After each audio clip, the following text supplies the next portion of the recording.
दिल्ली, जो कभी अपने वाइब्रेंट कल्चर और हिस्टोरिकल ग्रैंडर के लिए जानी जाती थी, अब एक अलग ही बदनामी से जूझ रही है। शहर का स्काईलाइन अक्सर धुंध की एक मोटी चादर में लिपटा रहता है। ये दिखाई देने वाला धुंध एक इनविजिबल एनिमी, एयर पोल्यूशन की याद दिलाता है। शहर के बगीचों में मीठी खुशबू के दिन अब गए। इसके बजाय एक तीखी गंध आंखों में चुभती है और गले में फंस जाती है। अब लोग अपने दिन इस हैजर्डस हेज से जूझते हुए बिताते हैं। यह क्राइसिस हेल्थ और वेल बीइंग के लिए एक गंभीर खतरा है। हवा एक स्लो पॉइजन बन गई है जो शहर और उसके लोगों का दम घोंट रही है। दिल्ली के पोल्यूशन क्राइसिस की सीरियसनेस समझने के लिए एयर क्वालिटी इंडेक्स यानी AQI को समझना बहुत जरूरी है। ये इंडेक्स हमारे सांस लेने वाली हवा में हार्मफुल पोल्यूटेंट्स की कंसंट्रेशन नापने का एक पैमाना है। ये पार्टिकुलेट मैटर PM2.5 और PM10 ozone, nitrogen dioxide, sulphur dioxide और कार्बन मोनोऑक्साइड जैसे पोल्यूटेंट्स के लेवल्स बताता है। AQI को अलग अलग लेवल्स में बांटा गया है। हर लेवल एक स्पेसिफिक हेल्थ रिस्क से जुड़ा है। ये कैटेगरीज गुड से लेकर सिवियर तक हैं और हर लेवल हमारे हेल्थ पर होने वाले पॉसिबल इम्पैक्ट को दर्शाता है। जैसे गुड कैटेगरी वाला AQI मतलब हेल्थ की चिंता कम है, जबकि सिवियर कैटेगरी वाला AQI का मतलब हैजर्डस एयर क्वालिटी है, जो सबके लिए सीरियस हेल्थ इम्प्लीकेशंस रखता है। दुर्भाग्य से दिल्ली अक्सर AQI की वेरी पुअर से सिवियर कैटेगरीज में ही रहता है। इस अलार्मिंग ट्रेंड का मतलब है कि शहर के लोग रोजाना सेफ लिमिट्स से कहीं ज्यादा एयर पोल्यूशन लेवल्स के संपर्क में आते हैं। इतने हाई लेवल्स के पोल्यूटेंट्स के लगातार संपर्क में रहने के नतीजे बहुत बुरे होते हैं, सांस की बीमारियों से लेकर दिल की बीमारियों तक, और ये मेंटल हेल्थ को भी प्रभावित करता है। दिल्ली का प्रदूषण एक बहुत ही कॉम्प्लिकेटेड प्रॉब्लम है जिसका कोई एक कारण नहीं है। कई सारे फैक्टर्स मिलकर शहर में पोल्यूशन का लेवल इतना खराब करते हैं। इनमें गाड़ियों का धुआं, फैक्ट्रीज का प्रदूषण, कंस्ट्रक्शन की धूल और पराली जलाना शामिल हैं। गाड़ियों से निकलने वाला धुआं सबसे बड़ा कारण है। शहर की सड़कें गाड़ियों से भरी रहती हैं जो हार्मफुल पोल्यूटेंट्स फैलाती हैं। फैक्ट्रीज भी हवा को खराब करती हैं। कंस्ट्रक्शन साइट्स से बहुत ज्यादा धूल निकलती है। आसपास के राज्यों में पराली जलाने से सर्दियों में प्रदूषण और भी बियाज जाता है। बच्चे, बुजुर्ग और जिनको पहले से सांस की बीमारी है उनको ज्यादा खतरा है। इमरजेंसी रूम्स मरीजों से भरे हुए हैं जो सांस लेने के लिए संघर्ष कर रहे हैं। उनके फेफड़े उस हवा से ही बंद हो रहे हैं जो उन्हें जिंदा रखती है। दिल्ली की जहरीली हवा का सबसे बुरा असर शहर के हॉस्पिटल्स में साफ दिखाई देता है। शहर के लोग अपने परिवार वालों, खासकर छोटे बच्चों के बीमार होने के डर से जीते हैं, क्योंकि उन्हें खतरनाक हवा में सांस लेनी पड़ती है। हर साल हजारों लोगों की मौत समय से पहले ही हो जाती है पोल्यूशन की वजह से होने वाली बीमारियों के कारण। शहर के बच्चे कमजोर फेफड़ों के साथ बड़े हो रहे हैं। उनकी सेहत पोल्यूशन की भेंट चढ़ रही है। स्टैटिस्टिक्स बहुत चिंताजनक हैं। स्टडीज बताते हैं कि दिल्ली के पोल्यूशन और सांस की बीमारियों, हार्ट अटैक्स और स्ट्रोक्स के बढ़ने में सीधा संबंध है। दिल्ली के प्रदूषण के संकट की मानवीय कीमत नापी नहीं जा सकती। भाग 5, सांस लेने की जगह हवा साफ करने के उपाय। इस पर्यावरण संकट के बीच असरदार समाधानों की जरूरत पहले से कहीं ज्यादा है।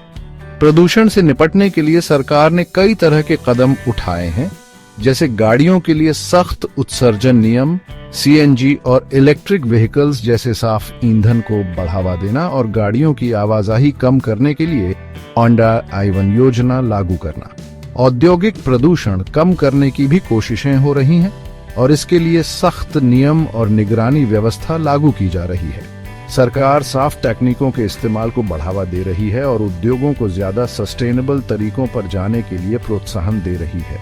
पराली जलाने की समस्या से निपटने के लिए सरकार किसानों के साथ मिलकर उन्हें फसल अवशेष प्रबंधन के लिए अच्छे विकल्प मुहैया करा रही है। पराली जलाने की जरूरत को कम करने के लिए ऐसे उपकरणों पर सब्सिडी दी जा रही है जिनसे फसल अवशेषों को संसाधित किया जा सकता है।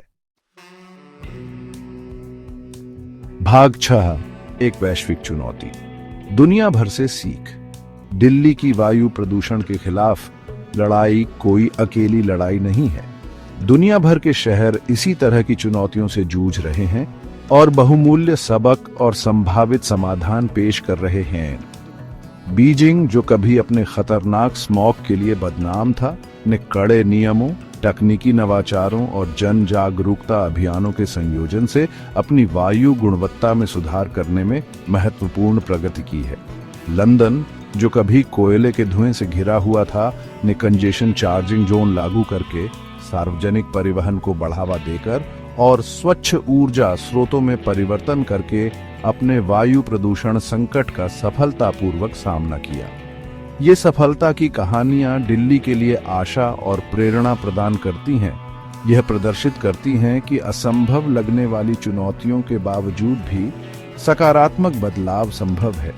कोपेनहेगन, जिसे अक्सर दुनिया के सबसे टिकाऊ और रहने योग्य शहरों में से एक माना जाता है, शहरी नियोजन के लिए एक सम्मोहक मॉडल प्रदान करता है जो साइकिल चलाने, पैदल चलने वालों के रास्ते और हरे भरे स्थानों को प्राथमिकता देता है। टिकाऊ परिवहन और शहरी डिजाइन को प्राथमिकता देकर कोपेनहेगन अपने कार्बन पदचिह्न को कम करने और वायु गुणवत्ता में सुधार करने में कामयाब रहा है। भाग 7, आगे की राह, एक टिकाऊ भविष्य की ओर। दिल्ली के प्रदूषण के संकट से निपटने के लिए एक बहुआयामी दृष्टिकोण की जरूरत है। इसके लिए हमें अपनी सोच बदलनी होगी। कर केंद्रित शहरी नियोजन से हटकर टिकाऊ परिवहन के साधनों की ओर बढ़ना होगा। मजबूत सार्वजनिक परिवहन नेटवर्क जैसे कि इलेक्ट्रिक बेसें और मेट्रो लाइन में निवेश करना वाहनों से होने वाले उत्सर्जन को कम करने के लिए बहुत जरूरी है।